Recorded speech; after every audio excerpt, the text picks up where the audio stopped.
उत्तराखंड के जनपद चमोली के मुख्यालय गोपेश्वर से लगभग 13 किलोमीटर की दूरी पर स्थित मंडल नामक स्थान से लगभग 5-6 किलोमीटर की पैदल दूरी तय करके पहुंचा जाता है माता अनसुया देवी के इस पवित्र मंदिर में।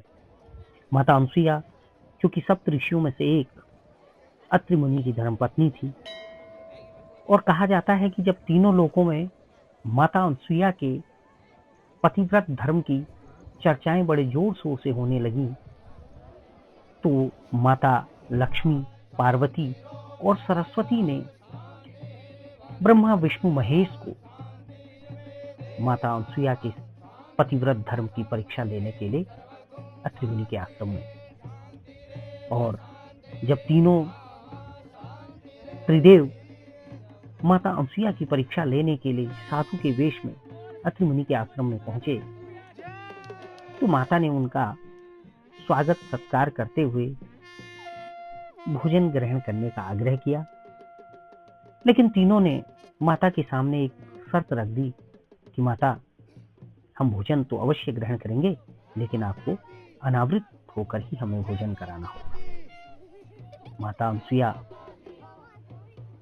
थोड़ी देर के लिए उनके इस आग्रह से विचलित हो गई और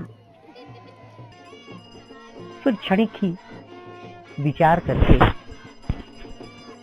उन्होंने उनके इस आग्रह को स्वीकार किया। लेकिन इससे पूर्व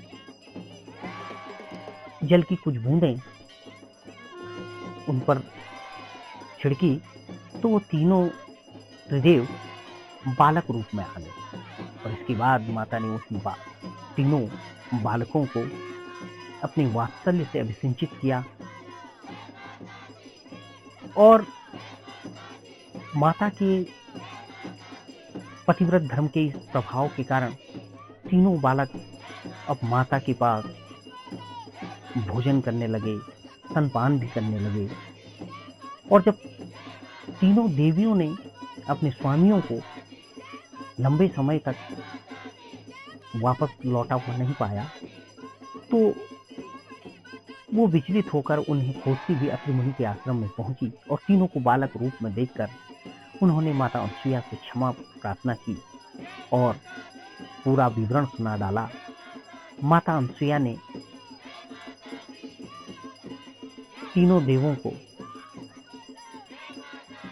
उनके वास्तविक रूप में पुनः अपने सतीत्व और पतिव्रत धर्म के बल पर वापस लाकर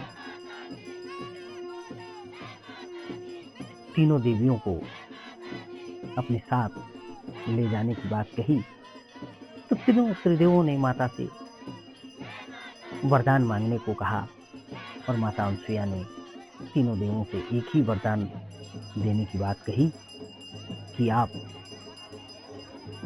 तीनों को मेरे गर्भ से जन्म लेना होगा। और एक कथा ये कहती है कि माता अनसुया के गर्भ से भगवान विष्णु ने दत्त के रूप में, दत्तात्रेय के रूप में, भगवान शिव ने दुर्वासा के रूप में और ब्रह्मा जी ने चंद्रमा के रूप में जन्म लिया। और तभी से माता अनसुया दत्तात्रेय की माता कहलाई।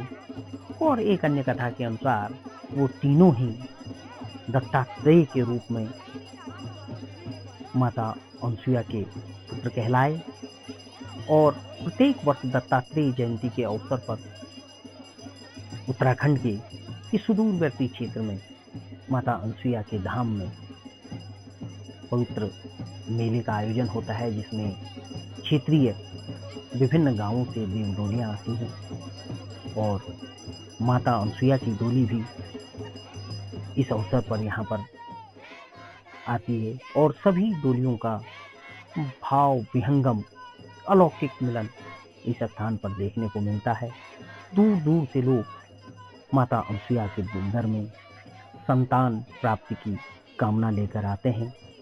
और आज भी विशेषकर पहाड़ के तमाम क्षेत्रों में अनसुया प्रसाद, अनसुया सिंह, अनसुया चंद अनुसुईया देवी नाम से कई बालक और बालिकाएं माता अनुसुईया की अनुकंपा की कहानी को कहते हैं। यह सुदूरवर्ती क्षेत्र अपनी प्राकृतिक सुषमा के लिए भी बहुत ही प्रसिद्ध है और यहाँ से एक मार्ग पंच केदारों में से एक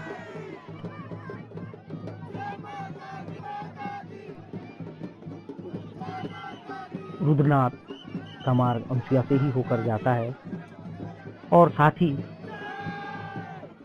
मंडल से एक मार्ग तुंगनाथ होते हुए केदारनाथ की ओर भी जाता है और माता अनुसुईया के मंदिर के ही समीप अत्रि मुनि का आश्रम भी है, जहाँ पर जाकर भक्त अध्यात्म और भक्ति के सागर में गोते लगाना अपना सौभाग्य समझते हैं। माता अनुसुईया की अनुकंपा उनके सभी भक्तों पर सदैव बनी रहे। जय मां अनुसुईया। उत्तर भारत ही नहीं, उत्तर भारत के साथ साथ संपूर्ण दक्षिण भारत में भी भगवान दत्तात्रेय की पूजा अर्चना बड़े मनोयोग हर्षोल्लास के साथ की जाती है। पहाड़ को देवभूमि यूं ही नहीं कहा जाता है और वास्तव में आस्था और विश्वास पहाड़ को देवभूमि बनाते हैं और हमारे देवी देवता हमारी आस्था, हमारे विश्वास और हमारी भक्ति को भाव देने का काम करते हैं। जय माता अनुसुईया।